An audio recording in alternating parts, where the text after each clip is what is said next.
Break کے بعد ایک بار پھر سے آپ کا خیر مقدم کرتے ہیں. ہمیں جوائن کیا ہے پاکستان پیپلز پارٹی کے سینئر رہنما اور سابق وفاقی وزیر قمر زمان قاہرہ صاحب نے. قاہرہ صاحب بہت شکریہ آپ کے وقت کا. قاہرہ صاحب میڈیا رپورٹس کے مطابق اب حکومت جو ہے وہ 18ویں ترمیم کے جو منفی اثرات ہیں ان کو کم یا زائل کرنے کے لیے غور کر رہی ہے کہ 27ویں ترمیم لائی جائے. آپ سمجھتے ہیں کہ واقعتاً 18ویں ترمیم کے ضمن میں 27ویں ترمیم لانے کی یا 18ویں ترمیم پہ نظر ثانی کی ضرورت ہے؟ میرے علم میں تو نہیں ہے کہ گورنمنٹ نے یہ معاملہ کہاں ڈسکس کیا. کیبنٹ میں ہوا، اسمبلی میں ہوا، کوئی کمیٹی بنی ہے، اتحادی جماعتوں سے ہوا، میرے علم میں تو نہیں ہے. لہٰذا جو چیز میرے علم میں نہیں ہے اس کے بارے میں ابھی کچھ کہنا میرے لیے قبل از وقت ہے. دوسری بات، 27ویں ترمیم جہاں 26ویں ہوئی ہیں، 27ویں اگر ضرورت ہوگی تو ہو جائے گی. اس کے لیے جو تعداد ہے وہ پوری ہوگی، اور اگر کسی جگہ ضرورت ہوگی تو امینڈمنٹ ہو جائے گی. میرے علم میں نہیں ہے جس کانٹینٹ کا آپ ذکر فرما رہے ہیں، کم از کم میں اس سے لائیں. یہ بالکل آپ درست فرما رہے ہیں کیونکہ میڈیا رپورٹس ہی ہیں، لیکن یہ بات تو آپ کے علم میں ہے. میڈیا کی رپورٹ بھی ایسے ہی ہے نا عارف ارشاد صاحب، میڈیا رپورٹ ایسے ہی ہے جس طرح میں اور آپ ڈسکس کر رہے ہیں. جی نہیں، یہ میڈیا کی خبر بن گئی. میں جو بات کر رہا ہوں وہ یہ ہے کہ ایک حلقہ ایک عرصے سے یہ سوچ رہا ہے اور اظہار بھی کرتا ہے کہ یہ 18ویں ترمیم کی وجہ سے صوبوں کو وسائل بھی زیادہ مل گئے ہیں، اختیارات بھی زیادہ مل گئے ہیں، اور مرکز کے پاس کچھ بھی نہیں رہا. مرکز صرف قرضے چکانے کے لیے یا ملک کا دفاع کرنے کے لیے رہ گیا ہے. صوبوں کے پاس وسائل ہیں اور کیپیسٹی نہیں ہے. اور آپ کو پتہ ہے 17 وزارتیں ہیں اور ڈویژنز ایسے ہیں جو صوبوں کے حوالے اسی لیے نہیں کیے جا رہے یا کیے جانے چاہیے لیکن ابھی تک نہیں ہو پا رہے. بلاول صاحب بھی تو آپ ویسے سمجھتے ہیں کہ 18ویں ترمیم میں کچھ چیزیں اس وقت رہ گئی تھیں جس کو اگر تبدیل کیا جائے تو صوبے اس پر راضی ہوں گے، صوبوں کو کوئی اعتراض نہیں ہوگا؟ ارشاد صاحب، پہلی بات تو یہ ہے کہ جب 18ویں ترمیم ہوئی تھی اس وقت بھی ہمارا موقف، پیپلز پارٹی کا موقف بھی یہ تھا کہ یہ آئیڈیل نہیں ہے. اچھا، ابھی ہمیں اور بہت کچھ کرنے کی ضرورت ہے جس کے لیے ہمارے باقی ساتھی ابھی تیار نہیں ہیں. اگر ہمارے پاس مطلوبہ نمبر ہوا اور ہمارے اتحادیوں نے ہمارا ساتھ دیا تو ہم بالکل ترمیم کریں گے. یہ بات ہم تب کہہ رہے تھے جب 18ویں ترمیم ہوئی تھی. اس میں تو کوئی دوسری رائے ہے نہیں کہ وہ اس میں فردر امپروومنٹ چاہیے تھی. اب رہی بات کہ جی کوئی لوگ اس کے خلاف ہیں، تو کبھی ایسا بھی ہوا ہے کہ کسی چیز کے خلاف لوگ نہ ہوں. ہم تو ایک اللہ ایک رسول کو ماننے والے ہیں اور ہمارا اس پہ فرقے ہیں، ہمارا اس پہ اختلاف ہوتا ہے. تو یہ جو سیاست ہے اس پہ تو اختلاف رہتا ہی ہے.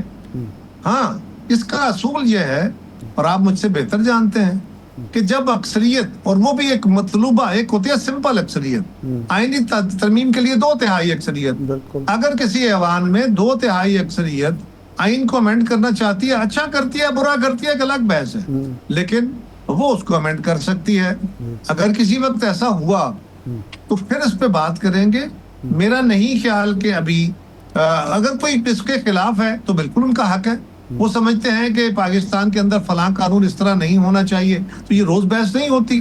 میں اور آپ بحث کرتے ہیں، اسمبلیوں کے اندر بحث ہوتی ہے، ایک جماعت کچھ کہہ رہی ہوتی ہے، دوسری جماعت کچھ کہہ رہی ہوتی ہے، مذہبی جماعتیں کچھ کہتی ہیں، سیاسی جماعتیں کچھ کہتی ہیں. یہ اختلاف رائے جمہوریت کی طاقت اور اس کا حسن ہے. ہاں، قاہرہ صاحب ان کی رائے کو ایک منٹ ان کی رائے کو سند اس وقت ملے گی جب اس کے لیے جو پروسیس ہے اس پروسیس سے گزار کے مطلوبہ تعداد میں اس کو ووٹ مل جائیں، پھر وہ ایک قانون کی شکل اختیار کرے گی. اس سے پہلے تو ہر بندے کو بحث کرنے کا حق ہے. آپ کو حق ہے، آپ اس ملک کے اندر صدارتی نظام کے لیے کوششیں کریں، آپ اس ملک کے لیے الگ صوبوں کی باتیں کریں، آپ جو چاہیں کریں، میں جو چاہوں کروں، لیکن میں عوامی رائے کو ہموار کرنا چاہوں گا نا، یہ میرا حق ہے. اگر عوامی رائے ہموار ہو گئی اور عوام کے نمائندے میرے ساتھ کھڑے ہو گئے تو بسم اللہ، نہیں ہوتے تو میری آواز تو نہیں بند کی جا سکتی نا. آپ کی جو سوچ ہے یا پیپلز پارٹی کی سوچ ہے اس وقت بھی 18ویں ترمیم کے وقت بھی یہی تھی کہ صوبوں کو مزید اختیارات ملنے چاہیے، مرکز کے اختیارات اور مرکز کے وسائل میں کمی ہونی چاہیے تاکہ صوبے پھلیں پھولیں اور عوام تک اس جو ہے اس کے ثمرات جائیں، وسائل جائیں. لیکن جس سوچ کے تحت یہ ترمیم کی بات ہو رہی ہے وہ تو بالکل اس کے الٹ ہے کہ صوبوں کو بہت چلا گیا، اس کو کم کرنے کی ضرورت ہے. اور ہمیں جنرل باجوہ صاحب نے ایک بریفنگ میں کہا کہ میاں صاحب نے کہا, میاں نواز شریف صاحب نے, کہ یہ ہمارے پاس تو سوائے قرضے ادا کرنے کچھ بچتا ہی نہیں ہے. تو اگر اس سوچ کے ساتھ کوئی ترمیم آتی ہے تو پیپلز پارٹی کا کیا رد عمل ہوگا؟ پہلی بات تو یہ ہے کہ میں نے عرض کیا کہ یہ بات پہلے دن سے بحث میں ہے. جب 18ویں ترمیم ہوئی تھی اس وقت بھی کچھ جماعتوں کا اعتراض تھا, اس وقت بھی پاکستان کے اندر میڈیا کے اندر اس پہ ڈیبیٹ تھی, اس وقت بھی پاکستان کے اندر بہت سارے لوگوں کی رائے یہ تھی, لیکن ان کے پاس اکثریت نہیں تھی. وہ ایک اقلیت کو اپنی رائے رکھنے کا تو حق ہے نا, وہ کوئی طاقت کے زور پہ تو ہم پہ مسلط نہیں کر رہے نا. ہاں, اگر ان کی رائے کے ساتھ اکثریت کی آواز مل جاتی ہے تو پھر یہ لمحہ پریشانی بنے گا, پھر ہم اس پہ بات کریں گے. ابھی تک تو کیونکہ نہ اس کی طرف کوئی سفر شروع ہوا, اگر کہیں ایکڈیمک ڈسکشن ہوئی ہے, اگر کہیں میرے جیسے کسی, آپ جیسے کسی اور کسی دانشور نے, کسی سیاسی بندے نے, کسی صحافی نے یہ رائے دی ہے, یہ کسی ادارے کے بندے نے رائے دی ہے, تو رائے دینے کا اس کا حق ہے, اور وہ پاکستان کے اندر رائے عامہ ہموار کرنے کا بھی حق رکھتا ہے. جی ہاں, اگر وہ رائے عامہ ہموار ہو گئی تو دیکھیں گے. اچھا قاہرہ صاحب, بلاول صاحب نے منشور میں کہا تھا 17 وزارتیں ختم کروں گا. ڈیفینیٹلی 18ویں ترمیم میں بھی وہ وزارتیں جو ہیں وہ صوبوں میں بھی بن گئیں. دوسرا نقطہ یہ ہے کہ 18ویں ترمیم میں طے ہوا کہ جو ٹیکس ٹو GDP ہے وہ 20% کیا جائے گا, تاکہ جو اب جو بنیاد بن رہی ہے کہ وفاق کے پاس پیسے نہیں بچتے, وفاق کو بھی ایک مناسب حصہ ہے, وہ بھی ہم نہیں کر سکے. ابھی لاسٹ فسکل ایئر میں شاید 12 یا 13% تک گئے ہیں. ایشو کیا ہے؟ کیا وہ جو ترمیم ہوئی اس سائڈ پہ ایشو ہے, یا یہ حکومتیں اس ناکامی کا اعتراف کریں کہ جو ایگزیکیوشن کرنی تھی, جو منصوبہ بندی کرنی تھی, وہی نہیں ہو پائی؟ دیکھیے, گزارش یہ ہے کہ جو ہماری حکومتیں ہوتی ہیں نا, سارا اختیار ان کے پاس نہیں ہوتا. کہیں عدالتیں درمیان میں آ جاتی ہیں, کہیں دیگر طبقات درمیان میں آ جاتے ہیں. یقیناً جب 18ویں ترمیم ہوئی تو یہ 17 وزارتیں صوبوں کے حوالے کرنے کا فیصلہ ہو گیا تھا. ان وزارتوں کو مرکز میں رکھنے کی ضرورت نہیں تھی.